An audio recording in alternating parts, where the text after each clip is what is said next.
dust hung over Capua like smoke over a bonfire. From beneath the ground came the clang of iron, the smell of sweat and blood.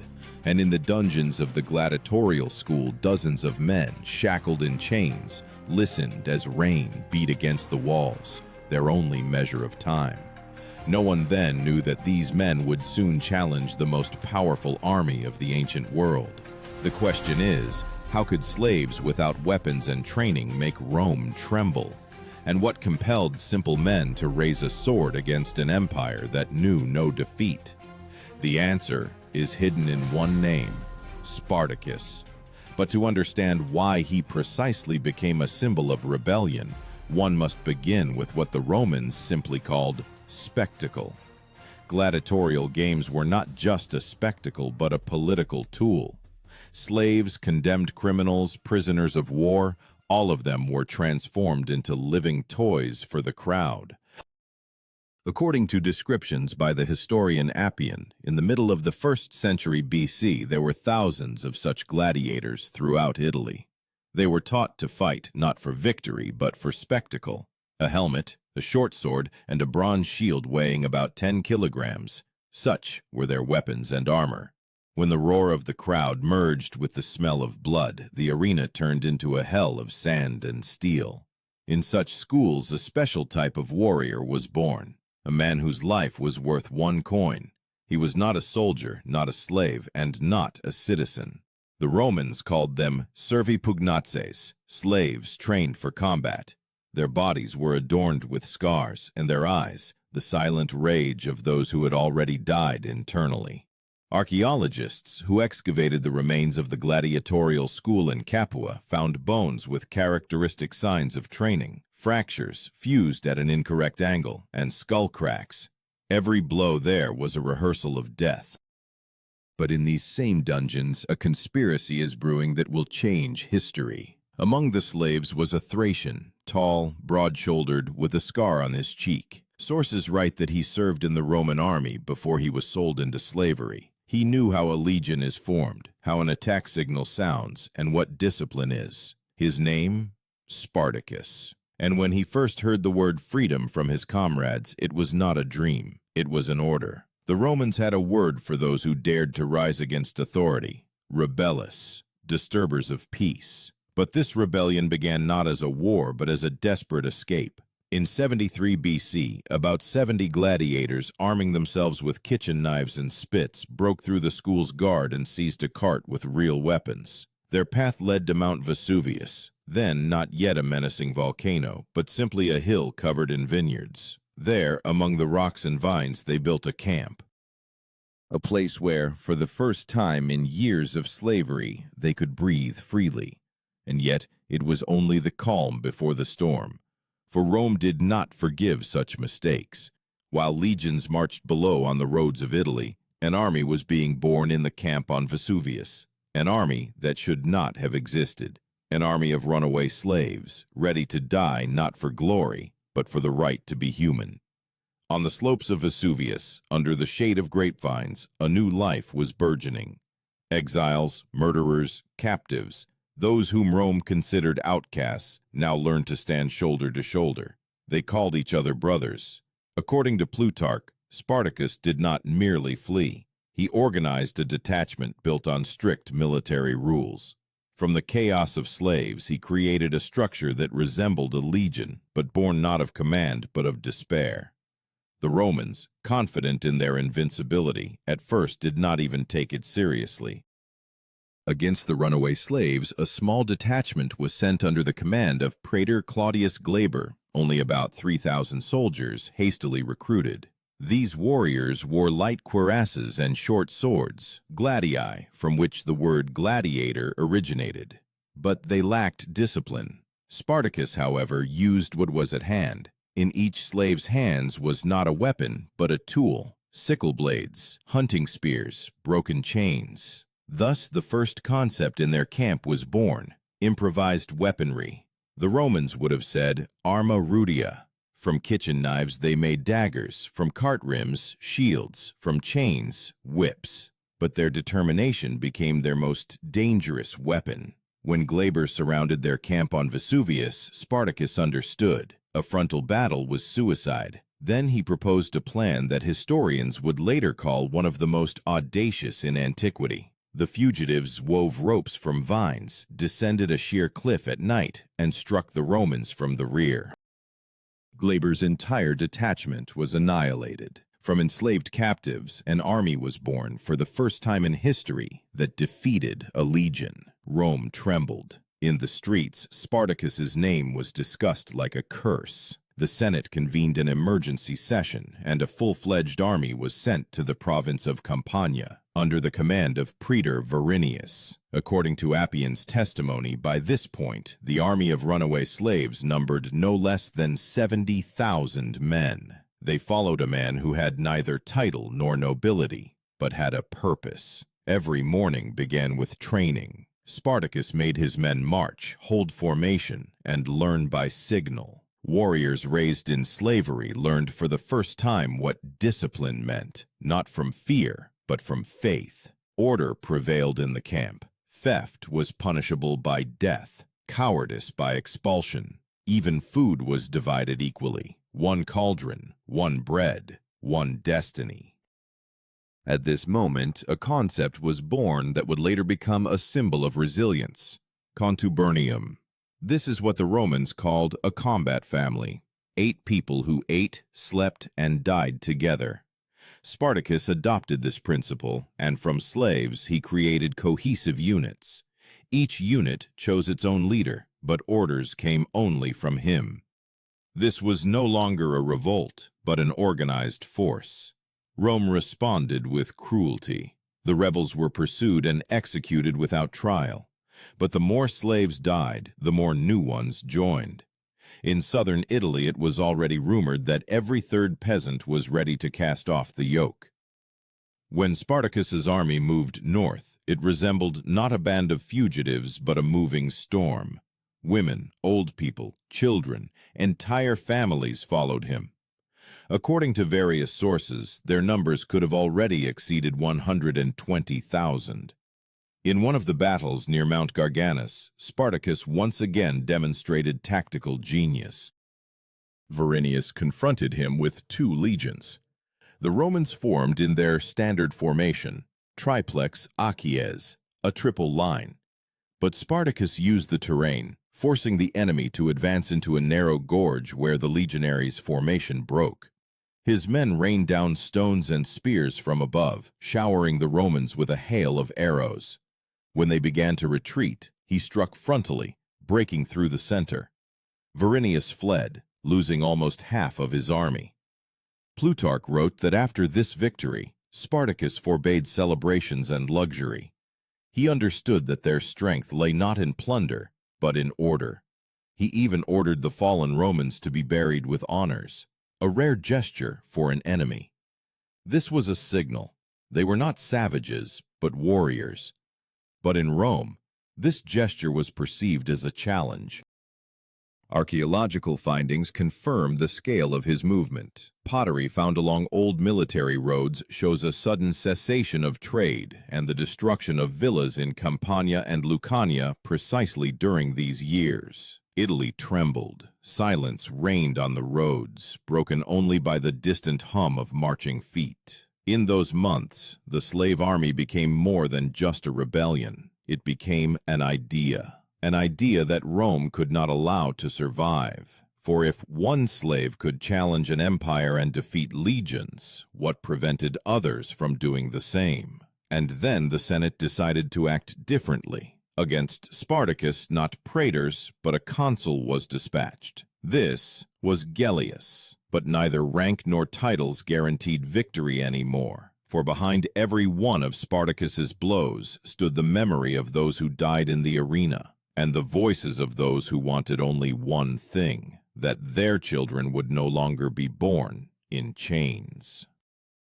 The spring of 72 BC brought Italy not the scent of flowers, but the smoke of bonfires. In the valleys of Campania, metal clanged, and burned standards lay on the roads. The slave army under Spartacus no longer hid. It marched openly, crushing Roman garrisons one after another. According to Appian's testimony, the rebels freed tens of thousands of captives and seized enormous supplies of provisions. They began to move north, towards the Alps. On this campaign, Spartacus first spoke of returning home, beyond the mountains, to freedom. But Rome intended to hold him at all costs. Against Spartacus, two consuls simultaneously advanced, Gellius and Lentulus.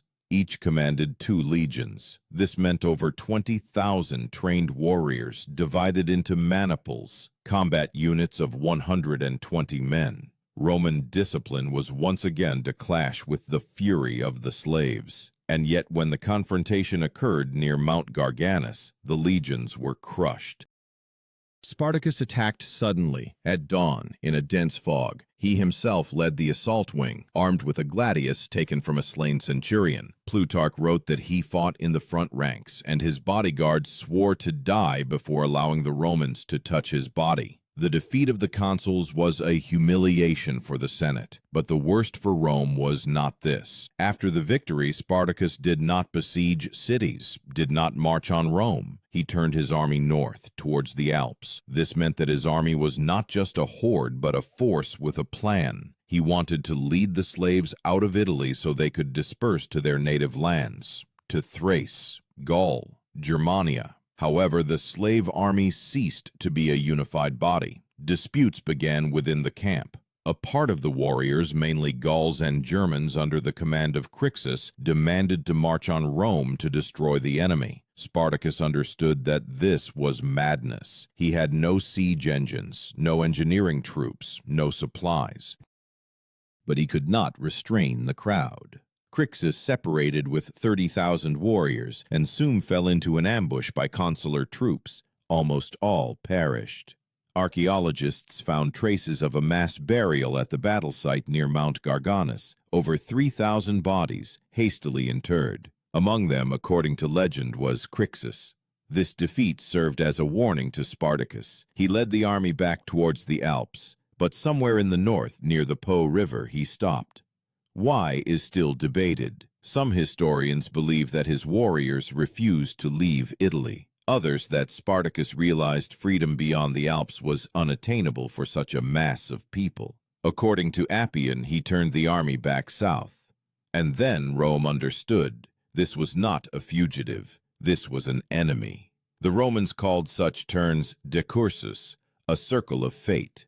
The slave army once again headed south, destroying villas and warehouses. Rumors of a sea of runaways spread faster than the Senate's messengers.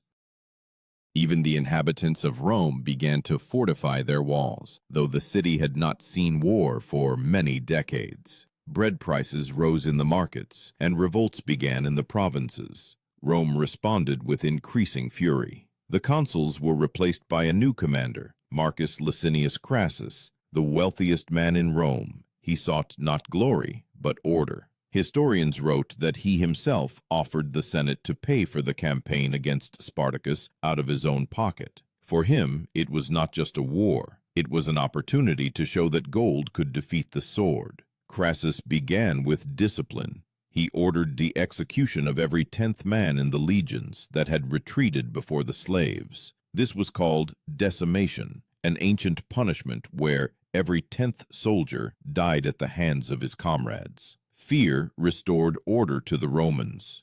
The legions stopped fleeing. Meanwhile, Spartacus fortified himself in Lucania and Calabria, in the southernmost part of the peninsula.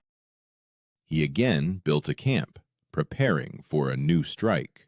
Now he had fewer people, by various estimates about 60,000. Some had died, some had scattered. But those who remained were not just runaway slaves. They were veterans of dozens of battles, hardened and loyal to their leader. Silence reigned in the camp. Men forged weapons, women bandaged the wounded, children gathered firewood. In the evenings, Spartacus walked among the ranks and spoke with each person. His voice was hoarse from sand and wind, but it carried power. He no longer dreamed of returning. Now he spoke only of one thing, the honor of dying free. Rome was also preparing. Crassus gathered 8 legions, about 40,000 men. They marched along the Appian Way, built like a straight bone, carrying eagle symbols on their shields. 2 worlds approached each other, one born of slavery, the other of the iron of law. And on the southern hills of Italy, it would soon be decided who would remain in history, an empire or a man who challenged it. The winter of 71 BC brought cold to Italy, but no peace. The wind drove the ashes of burned villages along the roads, and fortifications were being built beyond the Appian Way. Crassus understood Spartacus was not just an enemy. He was a symbol, and he had to be destroyed demonstratively. He ordered a trench 6 meters wide and almost 80 kilometers long to be dug from sea to cut off the slave army in Calabria. This was a colossal engineering feat, rare even for Rome. Legionaries worked day and night, strengthening walls, filling trenches with water. This barrier became an obstacle through which no one had yet broken. But Spartacus was not no one. According to Appian's description, when his army found itself trapped between the sea and the rampart, he made a decision that caused many hearts to sink. On one dark, rainy night, he ordered a section of the trench to be filled with the bodies of fallen animals and bundles of branches. When the ground turned into a mire, thousands of people moved forward. They broke through the Roman fortifications, crushing guard posts and leaving behind only smoke and shouts. This was not an escape. It was a second birth. After the breakthrough, Spartacus was on the move again. He wanted to go north, to Brundisium, where he hoped to transport his army to Greece. Some sources mentioned that he even tried to negotiate with pirates, promising them gold for ships. But they, as was often the case in the ancient world, betrayed him, took payment, and disappeared. When the army reached the shore, there were no sails, no allies, only the empty sea and a cold wind. Now he had no escape. Crassus's army was advancing from the north, and from the west, Pompey's legions, returning from Spain, were approaching. Italy was clenching like a fist. Then Spartacus gathered his leaders. He stood barefoot on a stone, a gladius in his hands. Plutarch wrote that he stabbed his horse before them, saying, "If we win, I'll take any of yours. If we lose, I won't need it." This was not the gesture of a madman, but a ritual, an oath that he would not retreat. The slave army prepared for the final battle. Their camp was located near the Silar River in the mountains of Lucania. Every smith turned iron into a sword. Every child carried arrows. Women prayed to gods that Rome had long forgotten. Among them, a rumor circulated that Spartacus had seen snakes descending from the sky in a dream, a sign that fate was near. The Romans built camps with precision worthy of an engineering marvel. Every trench, every tower had its place. Signals were transmitted using bronze horns, tubae. This sound, low and heavy, echoed over the valleys like a premonition of death. Spartacus knew, when the trumpets sounded, the end would begin. Before dawn, he lined up his warriors. The first ranks consisted of the most experienced gladiators, armed with short swords and round shields. Behind them were spearmen and archers. Their formation resembled a wedge, which the Romans called kuneos, a shape for breaking through the front. Spartacus placed himself at the center, as the heart of the army. When the Roman trumpets blared, the ground trembled. Crassus's legions advanced in a dense formation, shield to shield, spears forward. The classic testudo, or tortoise formation. The slaves had nothing to oppose the armor and order but fury. They rushed forward, breaking spears, pushing aside the fallen, hacking their way through walls of shields. The air rang with metal. Historians wrote that Spartacus broke through to the very center of the Roman line, killed 2 centurions, and almost reached Crassus himself. But there, among the shields and spears, he was surrounded. He fought to the last, until he was pierced by a spear. His body was not found. Perhaps it remained beneath hundreds of others, Thus died the man who became a legend. After the battle, Crassus ordered all prisoners executed. 6,000 people were crucified along the Appian Way from Capua to Rome. 6,000 crosses, 6,000 shadows swaying in the wind. Plutarch wrote that this spectacle lasted for weeks. Travelers passing along the road heard moans, saw bodies withered under the sun. It was a reminder that slaves were not supposed to dream of freedom. But archaeological findings later showed something different. In some places, the crosses were cut down, and nearby were fresh graves. Perhaps not all were killed. Perhaps someone survived and fled into the mountains. Perhaps Spartacus's spirit did not die where his body fell. Crassus's victory brought him fame, but not greatness. When Pompey returned from Spain and finished off the remaining fugitives, the Senate proclaimed him, not Crassus, the savior of Italy. Crassus gritted his teeth but remained silent.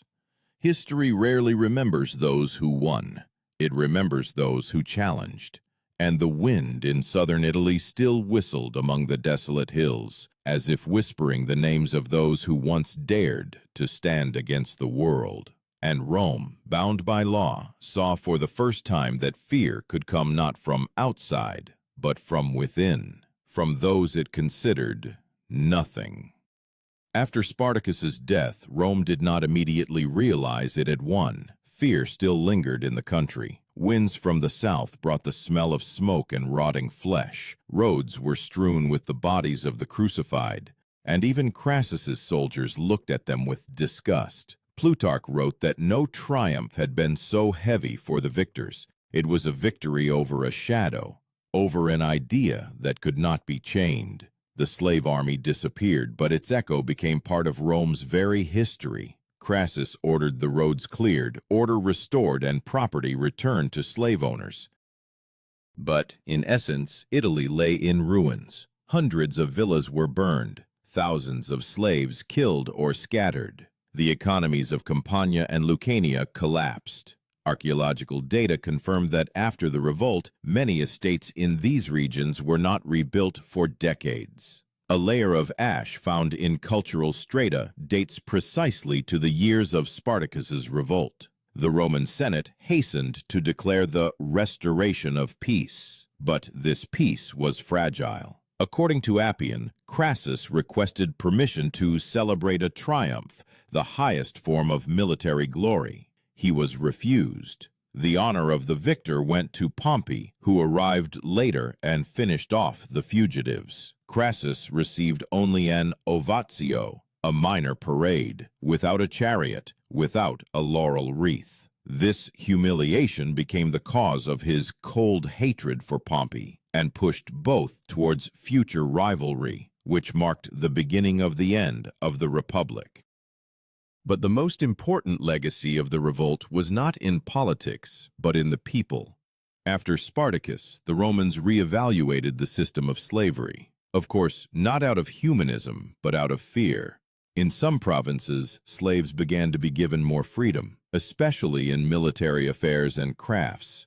New rules for the treatment of gladiators were introduced. Schools were now under constant control and guard. Historians wrote that even the shape of gladiators' swords and armor changed to make them less suitable for actual combat. And yet, it was not fear, but memory that kept people from repeating the revolt. The image of Spartacus, not a barbarian, not a murderer, but a man who dared to stand against the world, lived on in songs and legends. Romans disliked remembering his name, but increasingly whispered, "Servus contra imperium," a slave against the empire. Among the military, Crassus became an example of strict discipline. His decimations entered textbooks, a method of restoring order through fear. Soldiers knew whoever broke formation risked dying at the hands of a comrade. This became a symbol of Roman coldness, a law more important than a human life. Pompey, however, used the revolt for his own glory. His soldiers crucified several hundred more fugitives, and in Rome he proclaimed himself a savior. The people cheered him. Senators showered him with praise. Crassus remained silent, but deep down understood. He had won with the sword, but lost in glory. This conflict, which began over the bodies of slaves, would soon lead Rome to new bloodshed, to civil wars. As years passed, the memory of the revolt did not fade. Historians debated, was Spartacus a liberator or a criminal? Plutarch wrote of him with respect, emphasizing his intelligence and humanity. Appian, with apprehension, calling him a frightening wonder. Even Cicero once mentioned Spartacus as an example of what happens when the lower classes lose fear. Archaeological findings of recent centuries confirmed the scale of the tragedy. Near Capua and along the entire Appian Way, traces of wooden posts were discovered, remnants of crosses. In some areas where the road crossed ancient fields, iron rings driven into stone were found, points for attaching chains. These traces are the only silent witnesses to that slaughter. Rome became more cautious. Spartacus's revolt was a lesson for it. Slavery is not just an economic system, it is a powder keg. Later, in the imperial era, revolts would flare up again, in Sicily, in Africa, in Britain, but each of them would be suppressed even before the name of a new Spartacus could be uttered. And yet, time showed that the idea of freedom cannot be suppressed forever. Even within the stone walls of Rome, among the columns and forums, where slaves still carried water and pulled carts, a whisper sometimes sounded, "Spartacus lives." This was not a man. It was the memory that even those born in chains can rise above their masters. And although Rome survived the revolt, its heart was forever cracked. The empire learned to fear its slaves, just as it later feared its soldiers, because for the first time in history, it saw that strength lay not in law or gold, but in those willing to die for the right to be human. Decades passed. The world for which Spartacus died had long turned to dust, but his name did not disappear. In the chronicler's records, it became a sign of alarm, a reminder that any power rests not only on swords, but also on the fear of those who live beneath them. Senators whispered that the spirit of Spartacus still hovered in Campania, where villas once burned, where the earth absorbed the blood of thousands.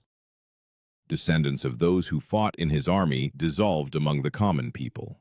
Some became freedmen, others went into the mountains and lived as bandits.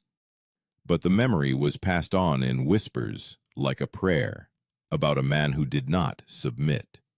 In the catacombs where the first Christians gathered, inscriptions are found, Libertas sicut Spartacus, freedom like Spartacus. For them, he was not a pagan or an enemy, but the first to believe that a human is above chains. The Roman Empire expanded, grew, decayed. Its legions marched further and further, beyond the Danube, beyond the Rhine, into the deserts of Syria. But the wider the borders became, the heavier was the burden of internal fear. Every rebellion, every discontent of slaves reminded the senators of that winter when one man made all of Rome tremble. Historians of late antiquity tried to erase Spartacus from memory. In official chronicles, he was transformed into a bandit, a Thracian dog, a cursed gladiator. But the more persistently they tried to forget him, the stronger the legend grew. Already in the era of emperors, gladiatorial games became not just entertainment. They were an attempt to tame the fear of a new freedom. Every killing in the arena was a ritual, a reminder that power was still capable of suppressing rebellion. But when the arenas emptied in the 4th century and Rome began to crumble under the onslaught of barbarians, the old words resounded again, servus contra imperium. People remembered not the legions, not the senators, but Spartacus, a symbol not of defeat, but of resilience. Thus, the myth defeated the empire. Spartacus died on the battlefield, but his name outlived Rome, becoming what was feared and admired centuries later, living proof that freedom can begin even with a slave's cry.